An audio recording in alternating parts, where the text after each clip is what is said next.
Gusto ko lang ipapakita sa inyo guys ang ating diagram sa ating washing machine. Mayroon siyang brown ang line, tapos ang blue ang neutral, ang earth natin yellow green. Ang ibig sabihin nito ay ground.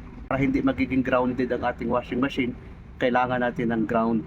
Tapos sa plug naman guys, ito yung plug na ginagamit dito sa ibang bansa. Ang yellow green natin, ito na yung earth natin.